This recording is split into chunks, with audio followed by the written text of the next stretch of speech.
No, they're laughing at the incident. The whole incident. They don't believe Charles laughing. I know why you're laughing. I played in the NBA for 16 years, and I've been on TV for 18 years. It's the first time I ever heard police presence. Wait. They got a police presence? Are you kidding me? Wait, come on, man. Numerous social media reports that LAPD was called. LAPD was called. See, these two, man. Come on, man. You know why they're laughing? Come on, man. Because they would. Damn, hopefully there's not a police presence at this year's NBA Finals. Hello, everybody, and welcome to another fantastic edition of the Raw Prospect Podcast. Our 2024 NBA Finals Mega Preview is finally here. June 4th, 8:20 p.m., less than 48 hours before the tip-off of Game 1 between the Boston Celtics and the Dallas Mavericks from the Western Conference. My co-host is really excited for this episode, as you guys probably know if you've been fans and following our podcast for a long time. My name is Michael Ween, high atop what is a very hot but beautiful Houston, Texas today. I'm excited to get into this. We've got storylines. We're breaking both sides of the ball down. Boston offense versus Dallas defense, Dallas offense versus Boston defense. We're making our picks. We're making our finals MVP prediction. And then at the very end, if we have time, we might get into some other NBA-related storylines. But this episode is primarily to preview in full the 2024 NBA Finals, as we're finally down to the last two teams standing. So with all that being said, make sure you guys like and subscribe. Stay away from the Boston Police or the Dallas Police if you do, in fact, go to one of these games. And let me welcome in my co-host, Mr. Emmy Nixon. What's up? Oh, man, I'm doing good, man. It's not every day where you get to, preview your team in the NBA Finals. And as y'all know, man, I'm a Cowboys fan. Like, obviously, I'm a Rangers fan. I'm a Texas fan, but Texas fan, not Texans. But the Mavericks are number one on that list for me. I watch every single game. I'm a sicko. I am a complete sicko. So seeing them in the finals, it's amazing. And, man, I'm ready to get into this, man. I'm so excited.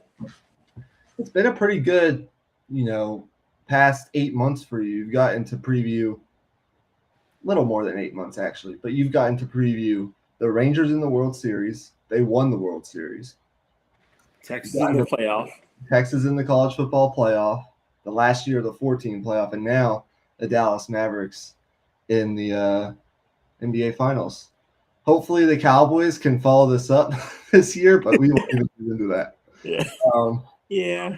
Let's just go ahead and start us off with our favorite storylines. I actually have an honorable mention that I wanted to mention. I didn't really rank my storylines, but I do have like three that I'm really interested in.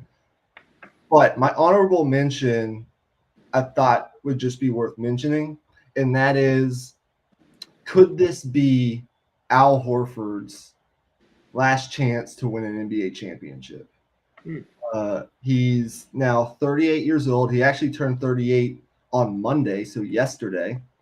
And people across the league know that he could call it a career basically at any time. And after this season, especially if they do end up winning the title, would make sense. Even if he plays out his Celtics contract, which expires after next year, it's far from a guarantee, that he'll get another opportunity like this next year, because of how hard it is to get to the finals in back-to-back seasons, with the potential of the East, being better next year with teams like the Magic, the Sixers being more healthy. Who knows what they're going to do in this offseason with all of the cap space that they have. Indiana being such a young team looking to take another step. Like, you just get the feeling that this could be his best and last chance. And for a guy that's been in the league for so long and been so consistent, I thought that would be something worth mentioning. He has the chance to become just the fourth player to win his first NBA championship in his 17th season or later. Wow. And it's funny because he joins Kevin Willis, Juwan Howard, and current Mavericks head coach Jason Kidd, or he would join that company if he were to win it this year. So Al Horford is my honorable mention storyline. Yeah, I like that a lot. I think, you look at his entire career, he has a good chance at the Hall of Fame, at the Basketball Hall of Fame, where obviously it's not as picky as baseball or football, but he's a very good case in my opinion, especially if he wins this title this year. Yep. So for me to get into my first storyline is like, is the post trade deadline Mavericks, are they being overlooked a little bit?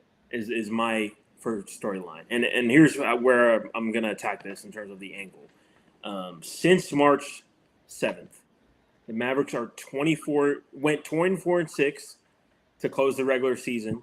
That's a 67 win pace, and you look at a lot of the storylines around the Mavericks going into this series, and it's like, oh, like they're going against a juggernaut. This is going to be a really tough challenge, and it is. No, don't get me wrong, but my point is, I think the Mavs are a juggernaut in and of themselves as well, and I think they're deeper than people realize as well. I think they have a lot of guys off the bench that can give them really good minutes. I love what Josh Green has been doing. Jaden Hardy, Maxi Kleba gives you a different look. I think he's going to be really big in this series. So I think this first storyline is this Mavericks team as a whole being overlooked a little bit going into this series? Or am I going to be wrong on this? And are they, who we thought they were? Or who? My third overall storyline, I guess you could say, and that's a great one, is going to be, and we all know in any sport, not just basketball, football, baseball, whatever it might be, people love a villain going against their former team. And there are a couple of those matchups in this particular series with Porzingis going against Dallas, but mine is Kyrie against Boston. And you may have had this on your list, you may not have.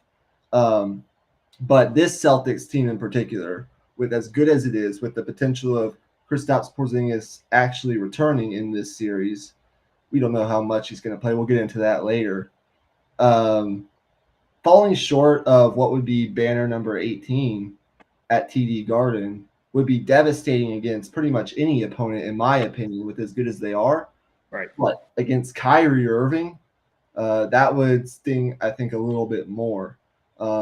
Is he arguably Boston's greatest sports villain right now? I don't know enough about Boston sports to debate that, but he's probably up there if I had to guess.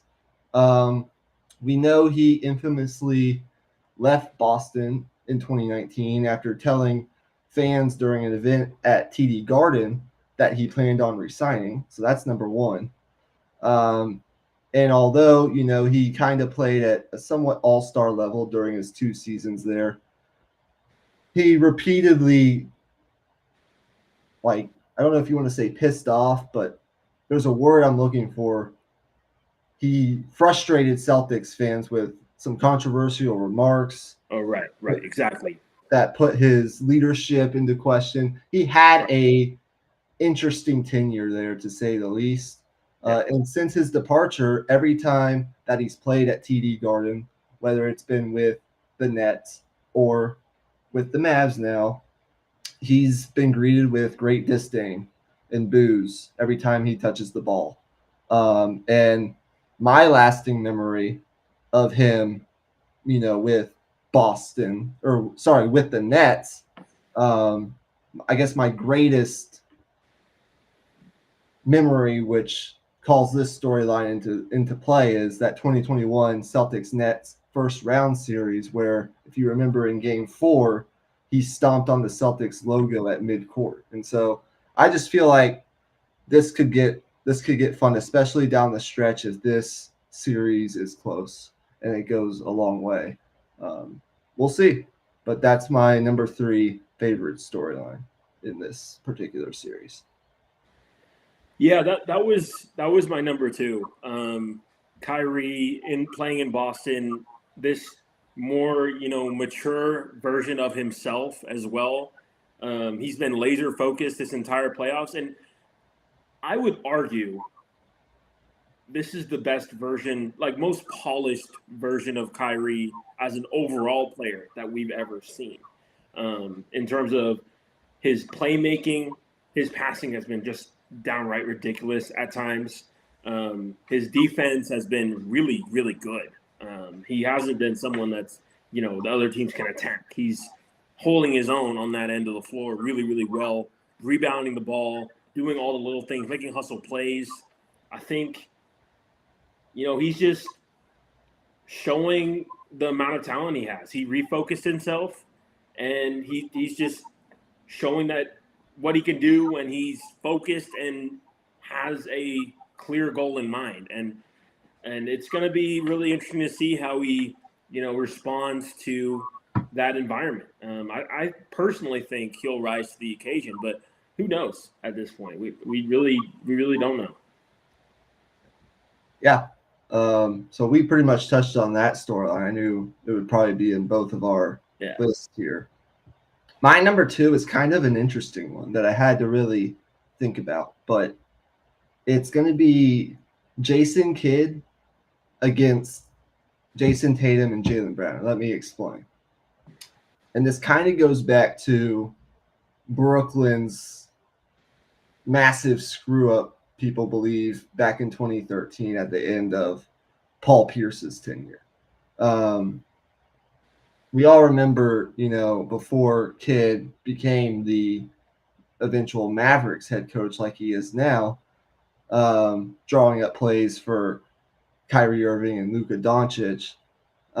He was, spilling cups of soda or whatever on the sidelines for the Nets as their head coach. And he probably maybe still in shock by the front office's fumble that they had back in 2013 when, to officially end Paul Pierce's time in Boston, they traded Paul Pierce along with Kevin Garnett plus Jason Terry and DJ White to Brooklyn.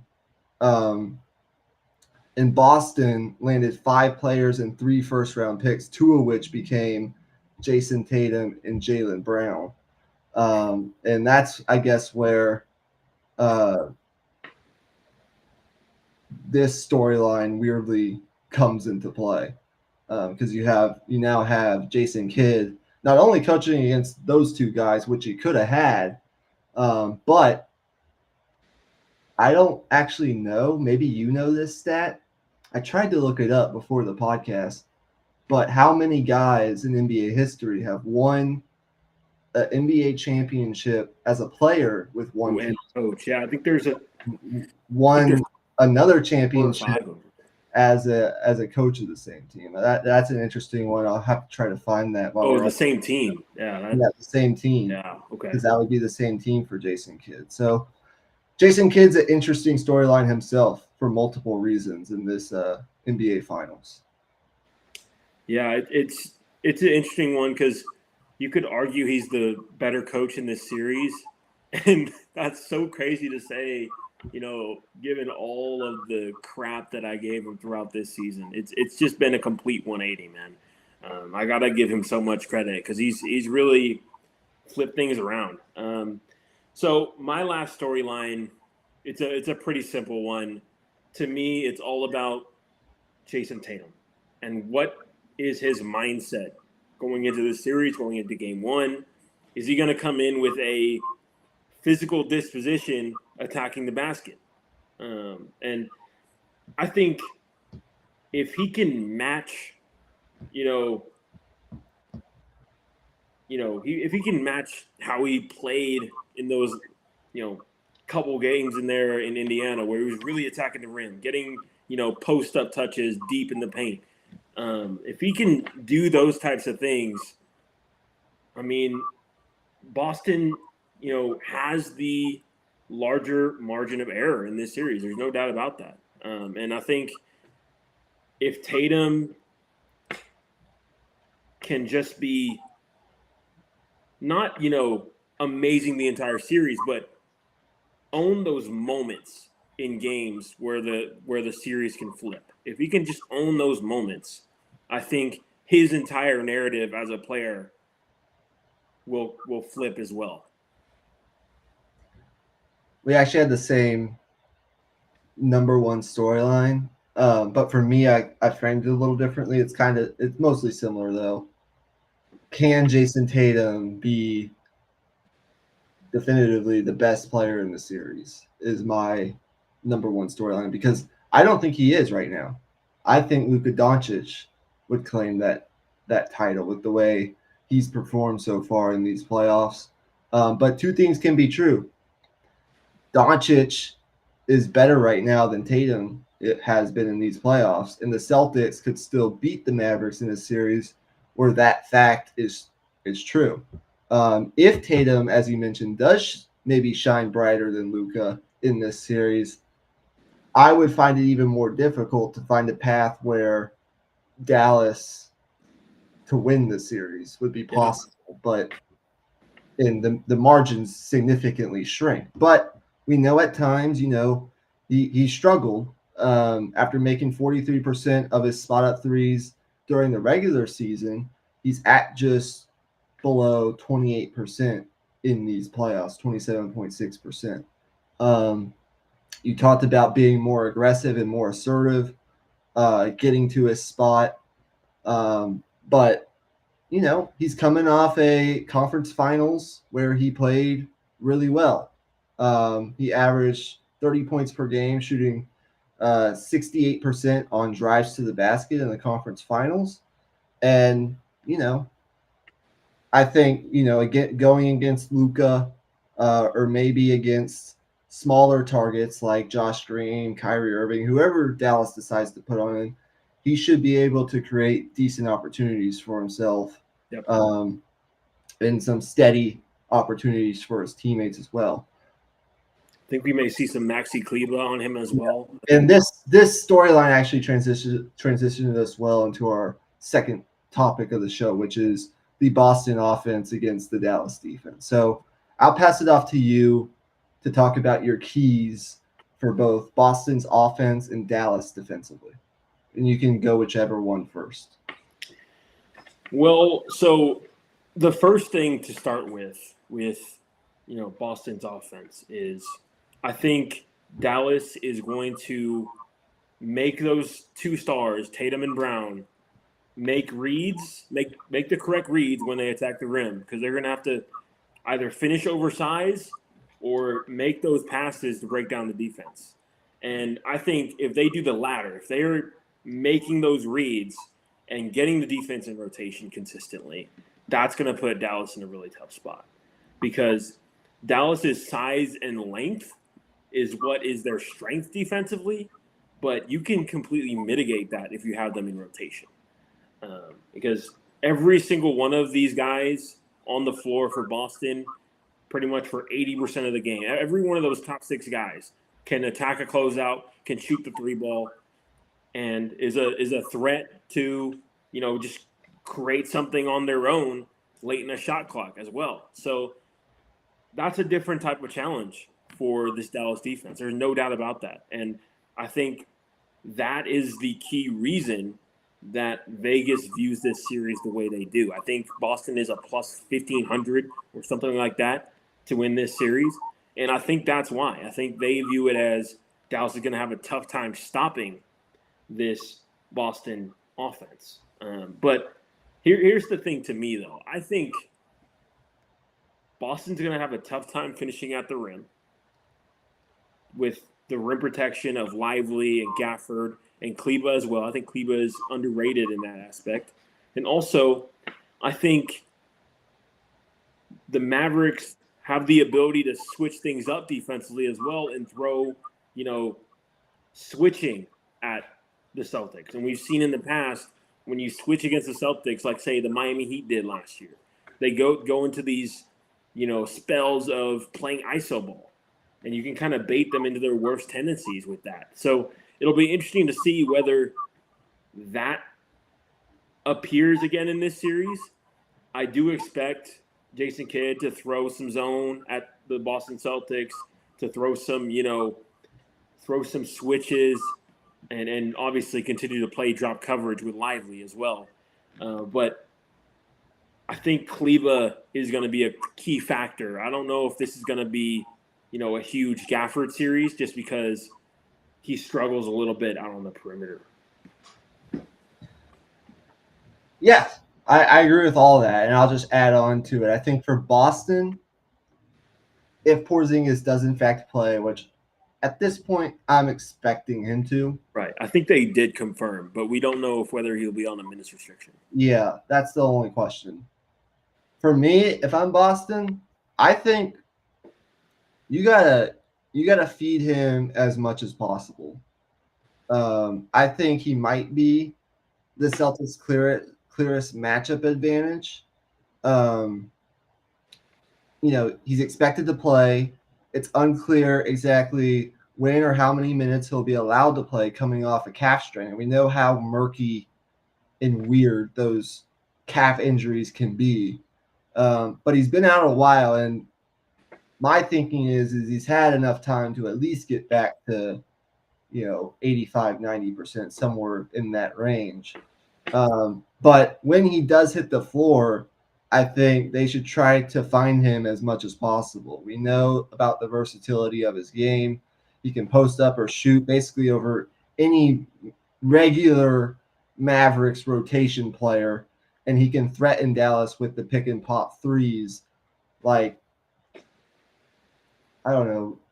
I'm trying to think about. I guess Dallas has faced guys like Karl-Anthony Towns and Chet Holmgren. Right, but that was a little different. I mean, they gave Chet Holmgren those shots. Those shots will be available for sure. Yeah.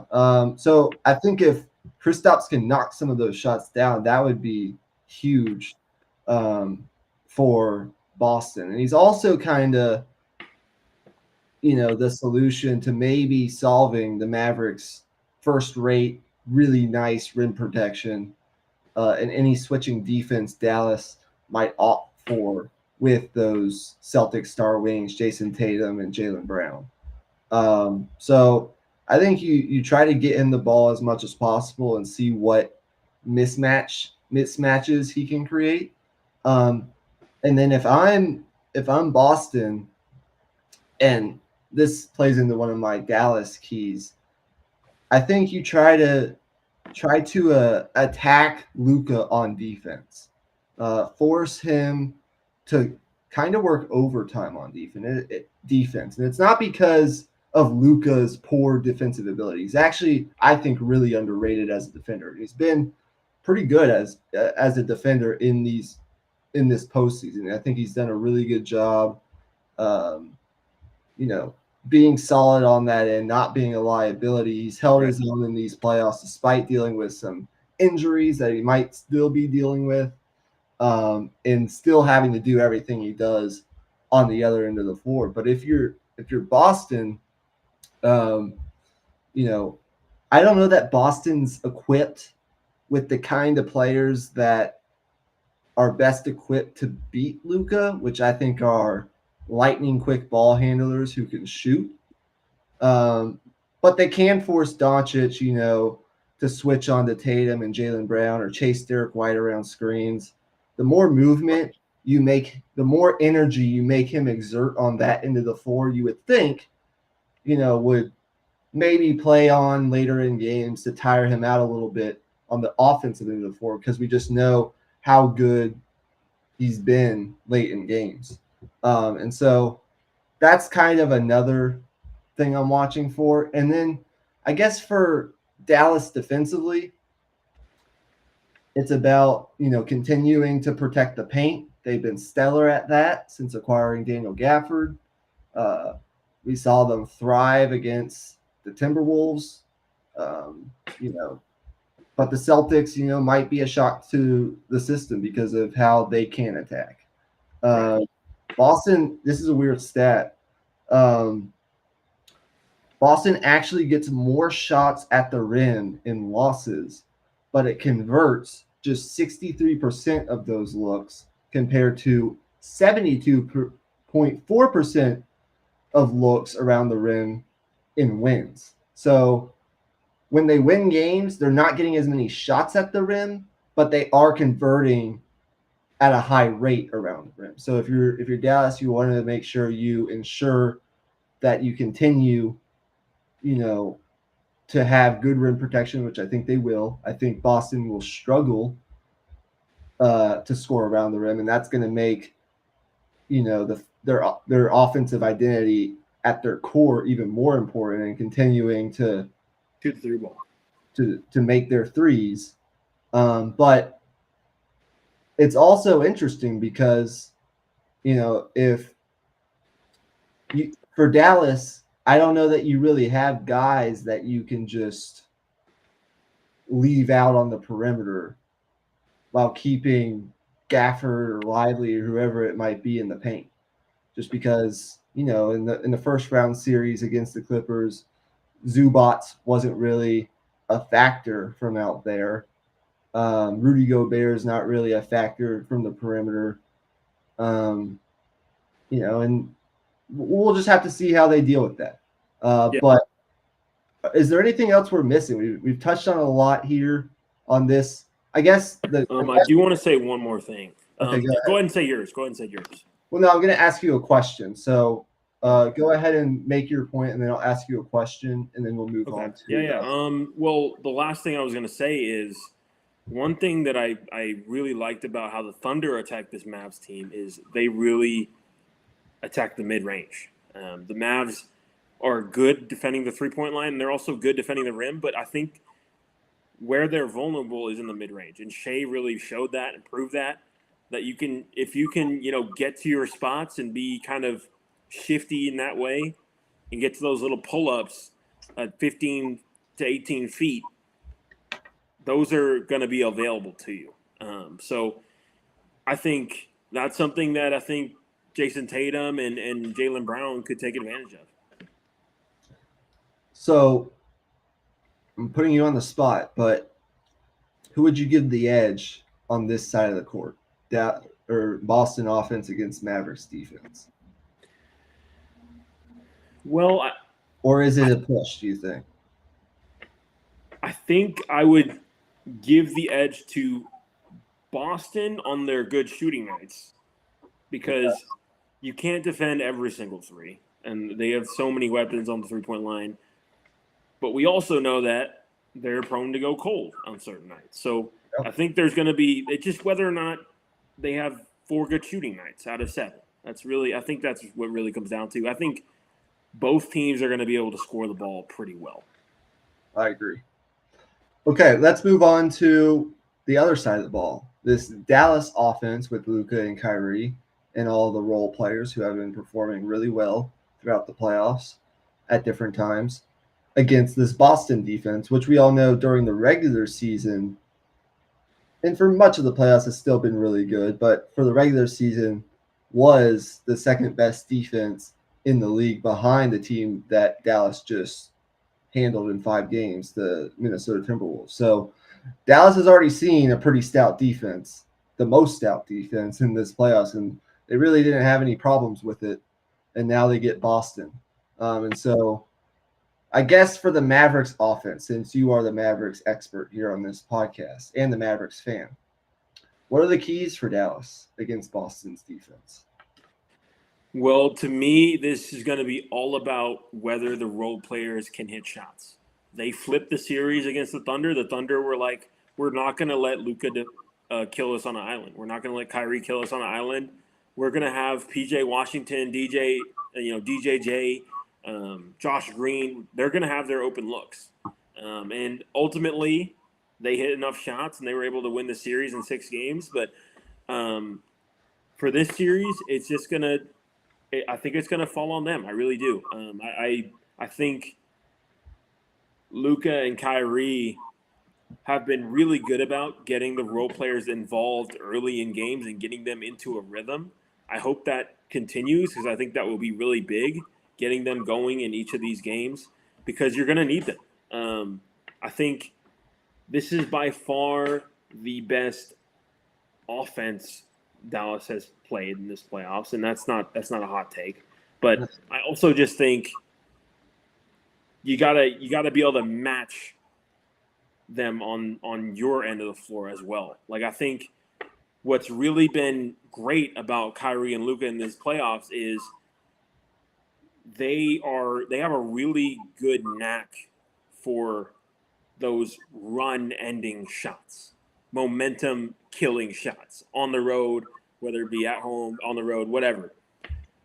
They sense at different points in the game momentum shifting, and they know how to get to their spot and get their shot off when those moments come around.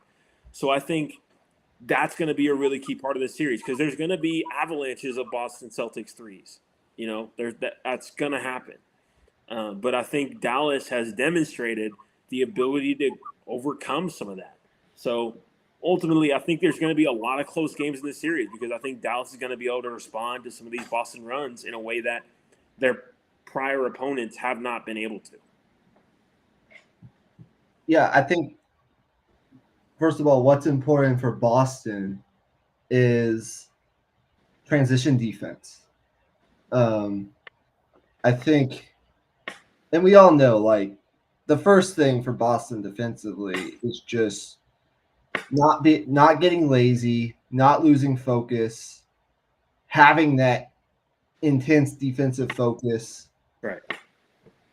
night in and night out. Because really, in their two most embarrassing losses in these playoffs, which were the game twos against Miami and Cleveland, they just weren't good in any really aspect of focusing defensively or even guarding in transition. I do think, although the Mavericks, like when I think of the Mavericks, I don't think of them as a team that gets out and runs a lot, but they do it selectively.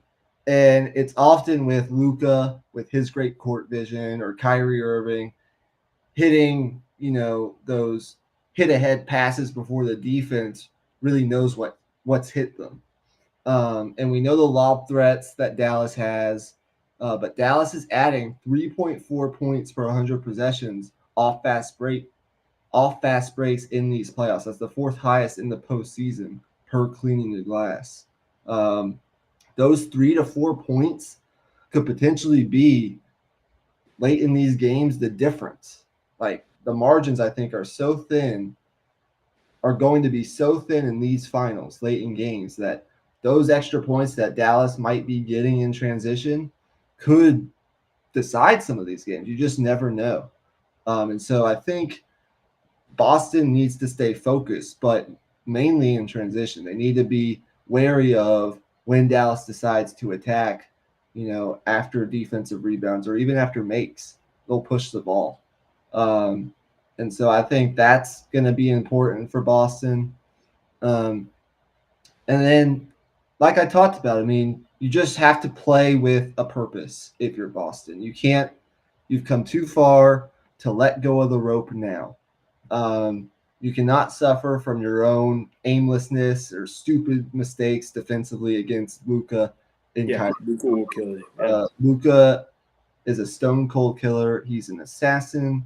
He's a serial killer on the basketball court, and then he's totally different off the court, which I just find so hilarious.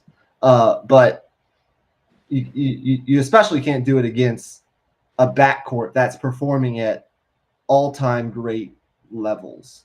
The Mavericks will punish you for lack of focus, lazing into guarding, those threes, allowing easy baskets in transition. They may not boast, the same firepower or depth, but they know, who they are and how they want to win. And so I think with the Celtics, they sometimes run into a problem, and we're really talking about first world problems here because Boston's what? They're like 70 something and 20 or something like that. Yeah. To get here. So even with some of these problems, they're still really damn good. But I think sometimes, and this is just speculation, sometimes they know like their talent advantage can sometimes pad their margin for error because they're so goddamn talented all around that sometimes they play with their food a little bit. And I just think when you're facing this backcourt, which has been so good. I mean, I don't know how many games it's been where Luka and Kyrie have both gone above 30 points in a game in these playoffs, but I know they did it 3 out of the 5 games in the Minnesota series, and that was against the best defense in basketball. So that's really, I think, what it comes down to for Boston. You just got to be deliberate on both ends of the floor. And then for Dallas offensively, real fast, I mean, to me, this side of the ball could ultimately come down to like how Boston guards those pick and rolls that Dallas runs. Yeah. Because we know, I think Dallas leads the league in dunks on lobs in the playoffs, and I'm not sure it's particularly close. Yeah. We know about Lively. We know about Gafford. And we know about Luka's ability and his court vision to, make everyone else around him better on those pick and rolls, to find PJ Washington in the corner on threes, to whip passes to the other end of the court or to the other side of the court for open shots, to get his own shot in those pick and roll situations. The same for Kyrie, his ability to finish in tight spaces. Like, that's really the chess game on this end of the floor that I'm watching. How does Boston guard those Kyrie and Luka pick and rolls? Yeah, and honestly, and on top of that, on top of just like the execution standpoints, like the turnovers are going to be big again in this series. We saw Dallas get a little bit sloppy against the Thunder and against the T-Wolves at times, and that did hurt them. And then the offensive rebounding. They were 26th in the NBA in offensive rebounding before the trade deadline. After the trade deadline, they were 6th in the NBA, and that continued into the playoffs. And they've been pretty dominant on the glass throughout these playoffs. Playing against some pretty big lineups as well with with what Minnesota puts out there with their 2 bigs. They really get after it on the glass, and I think that's going to have to continue. I think that's going to be huge in this series. So is there anything else on this end of the matchup, the Dallas offense against the Boston defense, that you can think of before we get to our prediction for the series and why, and our prediction for Finals MVP? Yeah, well, I think that side of the floor is pretty simple. We touched on everything. It's going to be a lot of Luka pick and roll. It's going to be a lot of, stretches of Kyrie going for 10 straight points or whatever. That's what he does throughout these playoffs. So it's going to be the same old Mavs. I think they're going to be able to score the way they have been scoring. It's just whether or not they can win some close games. Yeah, and I would just, before we move on, add on to the point you made at the beginning of this conversation about, I think your first point you brought up was the role players making shots. And look, it sounds very basic, but these are the basic things that you have to do to win basketball games against teams that are as good as Boston. And to me, it starts with PJ Washington, who didn't shoot the ball particularly well against the Clippers or maybe even Minnesota, but he's had his moments. He definitely had his moments against the Oklahoma City Thunder in the conference semifinals. He's helped Dallas get to this point, of course, as being one of those trade deadline acquisitions. He's going to need to keep letting it fly and hitting some of his shots. And I think we're going to need to see Derek Jones Jr. potentially take even more shots from out there while hoping his playoff success, shooting almost 40%, holds. And then obviously they're going to rely upon, I think, Maxi Kleba to shoulder some of those shots. I think it's those guys that will be important because we know, aside from just Tatum and Brown, we know, Al Horford can make shots from out there. We know about Derek White. We know about Drew Holiday. Peyton Pritchard. Sam Hauser. We know they have their guys who are going to hit shots. Can Dallas have their guys continue to hit shots? Something I completely forgot about. Sorry. Go ahead. I think the Mavericks have the deeper bench in this series. I think that's something that's going under the radar. Yes. Yeah, I would agree with that. I would. I think if there's one, maybe not weakness, but if there's one weaker point of this Celtics team going against this Dallas team, it might be the bench edge, which could tilt this series potentially in the Mavericks' favor. That's a really good point that I was thinking of too. I just failed to bring it up. So let's get on to, I think, what everyone's here for. We're a little less than 48 hours from this series actually getting underway. I think it's a perfect time to do this episode. And we have plenty of time left, so we can even maybe get into some other stuff. You're the fan, though, of the Mavericks. So who are you? Well, let's start with this. Who are you picking to win the series? Actually, let me give my pick first because you go ahead. Yeah. So my head tells me one thing, and my heart tells me another. Because I really do want Dallas to win this series for a number of reasons that are maybe not such related to basketball. It's not that I have a hatred for the Celtics because I'm not a Lakers fan or one of these teams that would, have a severe disdain for the Boston Celtics franchise. But I do hate Boston in general. And that's so weird to say because now I have a cousin who's working in Boston for Dell. I'm probably going to go visit sometime. I do admire parts of Boston. I think Fenway Park's really cool. We obviously know about, and then part of that also goes into the Patriots' dominance that they had with Brady. There's just a lot about Boston I don't like. So, yeah, clam chowder is pretty good. Yeah, I'm sure it's a cool town. I don't like the people though. Mostly, I hear really great things about them. So, I really want Dallas to win this series, but my head does tell me that overall I should lean Boston. But I'm picking Dallas. I really am. I've gone back and forth, but I think Dallas is going to get the job done. I think Luka's the best player in the series, as I stated at the beginning. I think he'll continue to be that.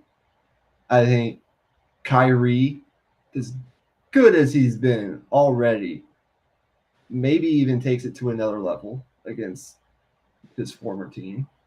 And I just think Dallas is on a mission. They're gonna find a way to win this series. They have Kleba back. They have, I think, a little bit of a stronger bench. They've done a really nice job of playing some tough defenses throughout this postseason. We know about the Clippers. We know about the Timberwolves. And I'm not betting against those stone cold killers and Luka and Kyrie. And I just want to see Dallas win it most of all. So I'm going to pick Dallas, and I'm going to go. I definitely think it goes 6 or 7. But can Dallas get a Game 7 in the NBA Finals on the road against Boston? That'd be kind of wild. That would be wild. So I'm going to go Dallas in 6.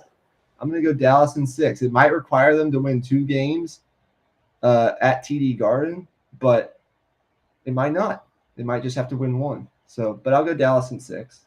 I might be wrong, but oh well. Yeah, I've gone back and forth on this one too, man. Gosh, I mean, I picked against my Mavs in the Western Conference Finals. I immediately regretted that because going into that series, like I felt really good about the Mavs, like, but I was just afraid of, like, based on what we had seen against Denver with how the Timberwolves had played. But man, I regretted not sticking with my team then, and I'm not going to make that same mistake again. I think without bias, I probably would have picked Boston in 7 games. Yeah. But Same here. fuck Boston. Exactly. I'm picking Dallas in 6. Exactly. They can suck it. All right, we agree. Great minds think alike, as they always say.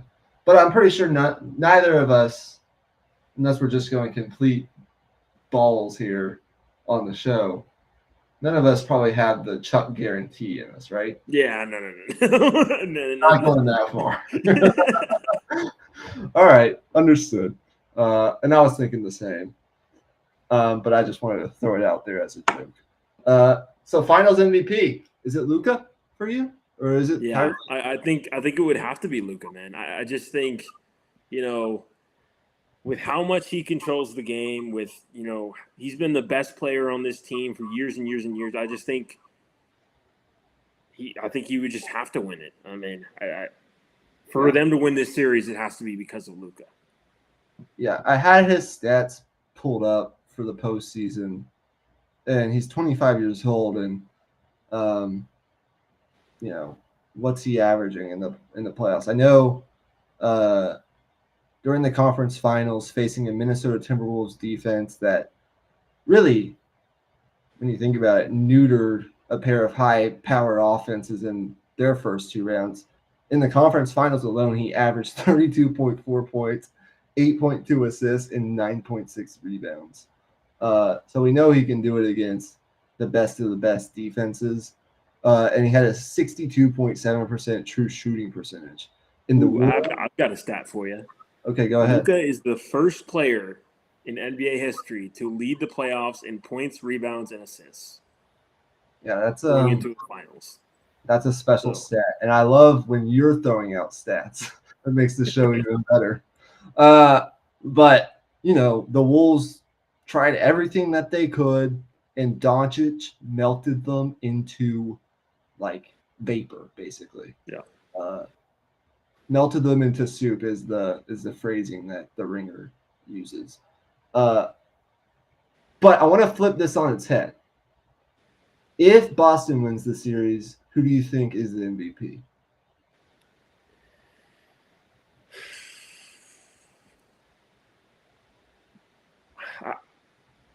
I would lean Jason Tatum.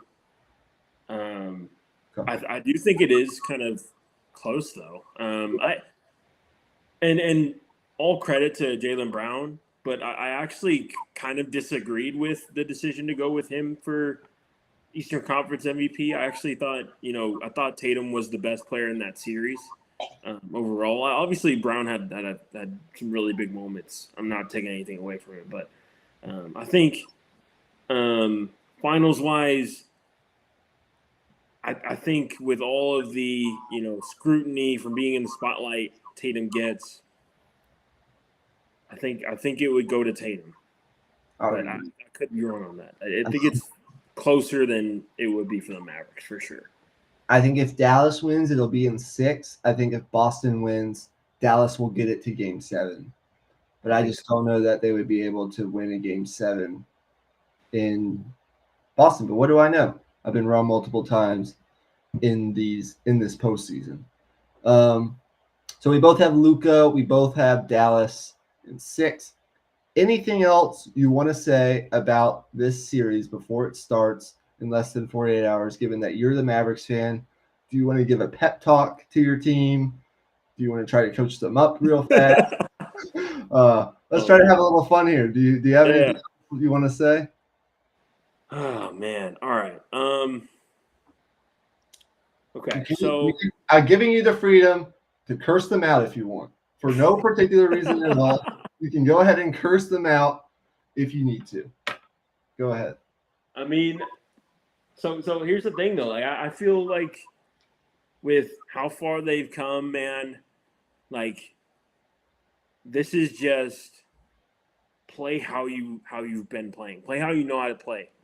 And you've got a real shot in this series, man.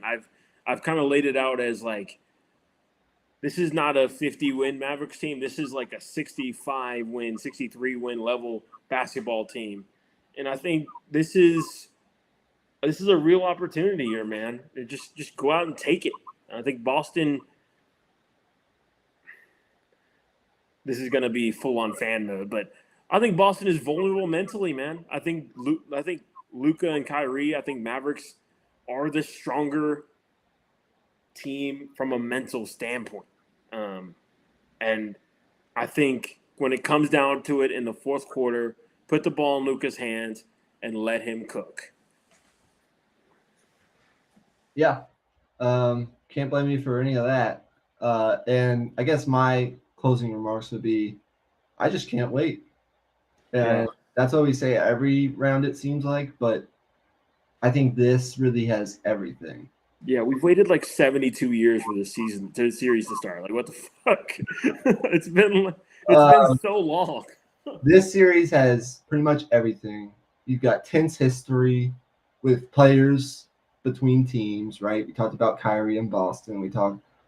I guess we didn't really touch on Kristaps as much in Dallas, but there's that storyline. There's Jason Kidd. There's everything. There's great matchups within the game. There's stylistic clashes that'll happen.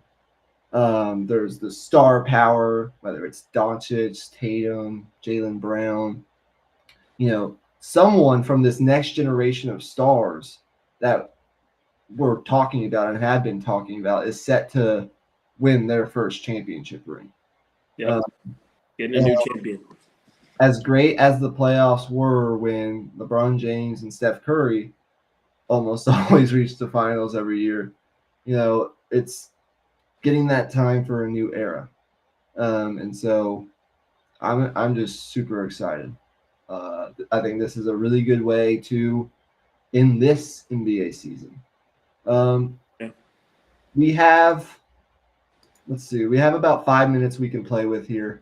So is there anything else you wanted to get into NBA wise or basketball wise in general before we sign off, or you just want to wrap it up right here and right now?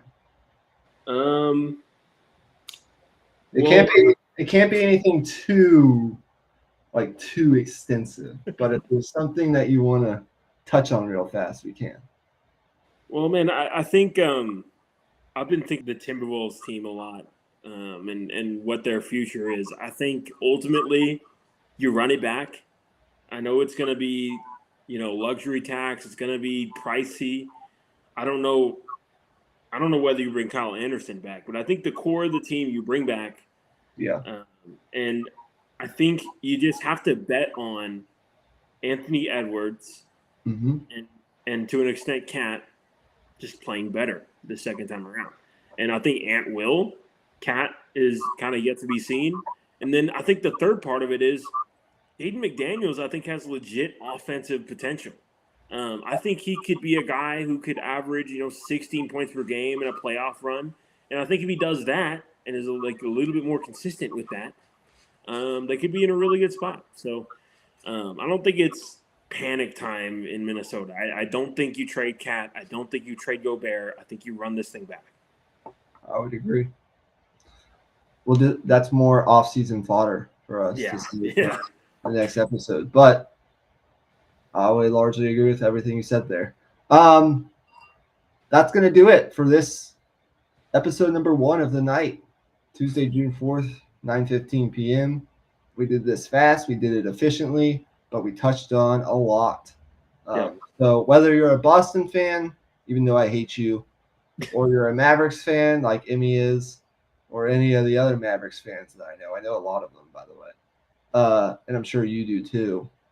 And for the city of Dallas, the Dallas Metroplex, the Dallas area that's already experienced a championship, in the past calendar year or past 8 months, past 12 months. Hopefully you can get another, especially off the heels of what was a really good season, but disappointing finish for the hockey team, the Dallas Stars. So yeah, go Mavs, go.